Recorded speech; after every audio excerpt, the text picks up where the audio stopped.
Welcome back to Daily Wrap. Before we get going here, I want to hear your thoughts on the issues we're talking about tonight. Go to newsmax.com/comments and let us know. We may read one or two on the air if you're lucky. Anyway, in a rare show of bipartisanship, President Obama and House Republicans are on the same side of an issue. It's true. They're both pushing for the passage of a trade agreement with Pacific nations, with a vote expected tomorrow. We've worked to address the concerns of members on both sides of the aisle, and we've accepted both substantive and procedural changes proposed by House Democrats. This vote's about doing what's right for the country. Now, the bill has drawn opposition from Democrats, many of them supported by unions who argue that expanded global trade will cost jobs at home. Will the White House be able to get Democrats in line for this vote, Ms. Holmes?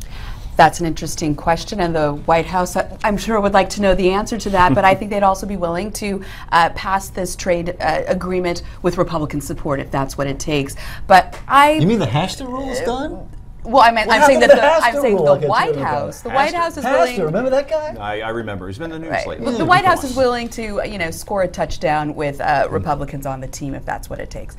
But what I find troubling here is that this would be closed to public comment, that the public can't know what's in the trade agreement, and then contact their representative to say if they like it or they don't like it. The democratic process seems to be getting short-circuited here. Let me get the boys involved in a second, because you are doing what's called transitioning for me. You helped my segue, which is, meanwhile, thank you, Amy. She is a pro. She is a pro.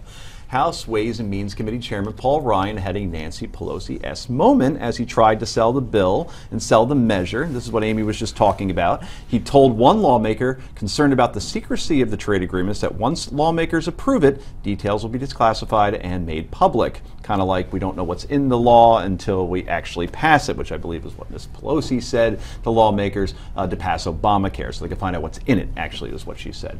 So, Carl, what do you make of all this? We elected these people to lead for us. I think we should have just a little bit of input. I mean, how can they make it? There's nothing classified about this. It's not a military operation. Let us know. I mean, come on now. And it impacts 316 million Americans. Exactly, so and our money. I love the confusion over this, because usually, the more partisan folks, the ones that just speak strictly from ideology, want to say, like, this is the president being secretive again, or this is the Republicans being secretive again. No one knows what to make of this, because it's the president with Republicans. Funny, I know. I like it. It makes it fun. I mean, I'll be honest. Even if it were public, I probably wouldn't read every word of it. I mean, come on. But does that, would you want it to be under lock and seal? I haven't read the tax code either. If I'm Ellison, really honestly, would you want it to be under lock and seal? Here's what I have to tell you. I'm a little agnostic on the question. I mean, I understand in the long run we have to have free trade in this nation, right? We've got to have global exchange stuff with other nations. In the long run, we're better off. There are pains attached to it, but I get the feeling this is going to pass. It kind of feels like it's going in that direction, and but why should it be secret? We're probably better off with it. I don't know. You don't know why it should be secret? You know what else has been secret? I haven't heard a word from Mrs. Hillary Clinton on this. She hasn't come down one way or another. Because that would be awkward, because her husband promoted free trade and NAFTA, and she's running for the Democratic nomination in a primary that is she's lurching to the left. So I think she's being politically smart by keeping her lips zipped on this, because it's going to happen, and she's not voting on it. She doesn't talk to the press anyway, so it doesn't really matter. She's not talking. So it's politically smart. Bernie Sanders actually called her out today and said she has to come down one way or another, and I saw that sod everywhere. And while Sanders isn't polling close to her, he's getting closer. He's not a threat yet, but by him just speaking out that way, then all the news organizations pick it up, and that will put pressure on her. It's the usefulness of Bernie, right? I mean, you're absolutely right. He's not going to be the nominee, but you know what? He's advancing interesting issues. He's pushing the party a little to the left in the same way that some of the Republicans are going to push Jeb Bush to the right. I mean, that's what this process is about. These kind of things happen all the time. You look at like XM Bank, for instance, hundreds of billions of dollars allotted,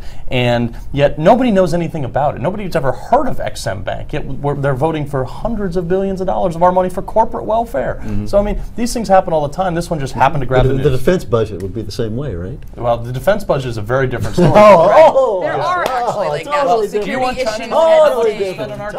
Unfortunately, China knows everything about our federal employees, so that's a problem. But Ellison, the question is, Do you think Hillary should be answering questions on this? You know what? I think the media ought to press her. I think candidates ought to dodge things to whatever their benefit is. It'll have whatever impact. I mean, it's theater, right? I mean, this isn't so you don't have actual an opinion personally. If she no, I do. I'm a reporter. I want people to reveal everything. I'm against secrets of all times and in all cases, you know, including the defense budget. By the way, you want ISIS to know where our nuclear I believe in an open society, and I'll take the cost of it. But you know what? Because that's where I sit. I mean, I'm a free expression journalist guy, and I understand there's a lot of people who are on the secrecy side of that. And in our great society, that stuff all kind of comes out in the wash. You wouldn't last 5 seconds in a war.